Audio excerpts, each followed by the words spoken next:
എന്നുവെച്ചാൽ അഡ്മിന് മാത്രം ചെയ്യാൻ പറ്റുന്ന കുറച്ച് കാര്യമുണ്ട്. എന്നിട്ട് പറയാണ് നമ്മളുടെ ഡിലീറ്റ് യൂസർ എന്ന് പറഞ്ഞ ഓപ്ഷൻ ഒരാൾക്ക് ചെയ്യണം. അപ്പം പറയുകയാണ് ഇൻസ്റ്റാഗ്രാമിൽ പോയിട്ട് ഡിലീറ്റ് പോസ്റ്റ് എന്ന് പറഞ്ഞിട്ടൊരു ബട്ടൺ ഉണ്ട്, ക്ലിക്ക് ചെയ്യണം. അപ്പോൾ പറയുന്നത് ആരാണ് വിളിക്കുന്നത് അയാൾ ഐഡന്റിഫൈ ചെയ്യാം. ആര് വിളിക്കുന്നു, ആരെയാണ് നിങ്ങൾക്ക് ഡിലീറ്റ് ചെയ്യേണ്ടത്. ഇത് 2 കോൾ ഉണ്ട്. അപ്പോൾ അത് നിർബന്ധമാണല്ലോ, ആരാണ് വിളിക്കുന്നതെന്ന് അറിയണം, നിർബന്ധമാണ്. ചിലപ്പോൾ അത് ലോഗിൻ ചെയ്യുമ്പോൾ നമുക്ക് അതിൻ്റെ ഓട്ടോമാറ്റിക്കലി കിട്ടും.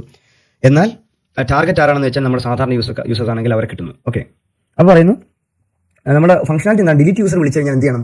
ഡിലീറ്റ് ചെയ്യണം. ആ പറഞ്ഞ സാധനം ഡിലീറ്റ് ചെയ്യണം. അതാണ് ഡിലീറ്റ് യൂസറിന്റെ ഫംഗ്ഷനാലിറ്റി. അപ്പോൾ നമ്മൾ ഡിലീറ്റ് ചെയ്യുന്നതിന് മുമ്പ് ആദ്യം ചോദിക്കുകയാണ് അത് അഡ്മിനാണോ അല്ലയോ എന്ന് ചെക്ക് ചെയ്യണം. അതായത് ഈ ഡിലീറ്റ് ചെയ്യാൻ പോകുന്ന ആൾ അഡ്മിനാണോ അല്ലയോ എന്ന് ആദ്യം ചെക്ക് ചെയ്തിട്ട് വന്നിട്ട് ഡിലീറ്റ് ചെയ്യാമെന്ന് പറയുന്നത്. അപ്പോൾ നമ്മൾ പറയാണ് ഓക്കെ അഡ്മിൻ റിക്വയർഡ് എന്ന് പറഞ്ഞിട്ട് ഒരു ഡെക്കറേറ്റർ ഉണ്ട്. ഡെക്കറേറ്റർ എന്ന് പറയാൻ കാരണം എന്താണ്? Takes A function returns another function, modified function.